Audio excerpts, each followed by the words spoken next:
Hi there, Alana Corso, managing broker, co-founding partner of Dwell Realtors. This week I'm coming to you with my 5 market predictions for 2020.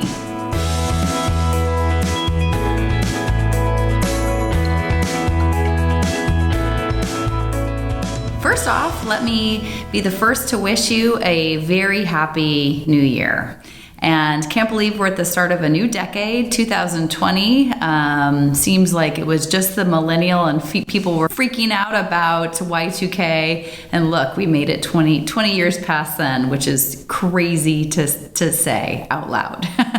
Anyways, I thought it'd be fun to do 5 real estate market predictions for 2020. Predictions, you can always get yourself into trouble to making outlandish predictions, but there's a little fun in it, and everyone can have some humor with it.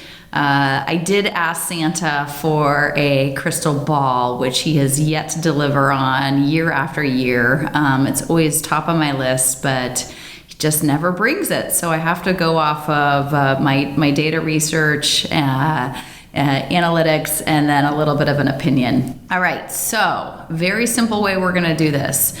First, I'm gonna talk about interest rates. So I'm gonna give you a thumbs up, a thumbs down, or a flat sign if I think, for which direction I think interest rates are going. So interest rates, I think they're gonna go down slightly. They already are at almost nearly historical lows, but I think we're gonna see some market volatility with the stock market in the coming year. With presidential elections, the market usually can be somewhat volatile with that. And with that volatility, the way the Fed kind of tempers that is with interest rates. And they like to keep the economy healthy and happy, and they do that by lowering interest rates. So I think they're going to go slightly lower. Excellent opportunity still for buyers for the affordability factor. And if you already have a home or investment property, definitely look at your current interest rate to see if it's a good time to refinance. All right. What do I think is going to happen to the price of single-family homes? I think they're going to go up slightly. I don't think we've already had a very, very healthy market for the past 10 to 12 years from the economic downturns. Market actually doubled, right? And some areas went even higher than that. So, but the economy is still doing well, especially here on the Mid-Peninsula, where we have a lot of people in biotech, technology. They make good salaries, they're doing well, and they can afford houses. So I think that our single-family home prices are going to go up slightly this year. All right, next prediction is for condos and townhouses. So what are they going to do price-wise? So I think they're going to stay flat.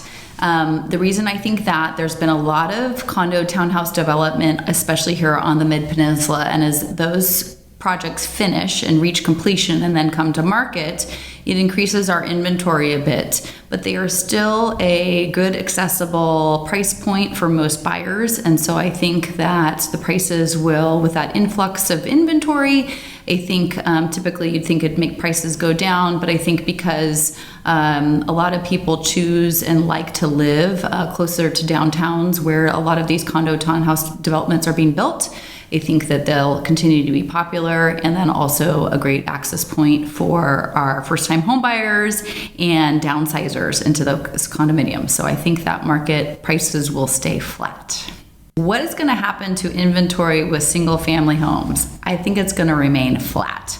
So everybody, this is kind of our market normal, is we just don't get tons of inventory. You have your seasonal, upticks and downticks.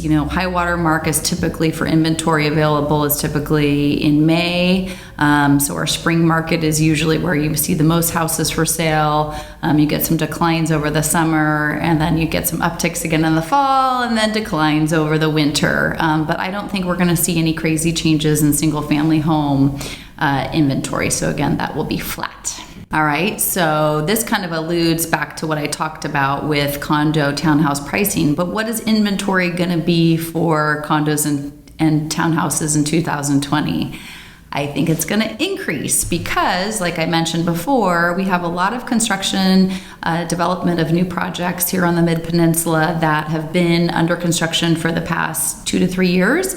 developments are going to finish and come to market, so it will increase our inventory of condominiums and townhouses. So we'll have to wait till the end of the year to see if my predictions are accurate. I'll recap, and I promise to do that in December of 2020. So in the meantime, thanks for watching, and I always appreciate your comments, your questions. Feel free to leave me a message below, and if you're watching this on YouTube, be sure to hit the subscribe button. Thanks so much, and see you next week.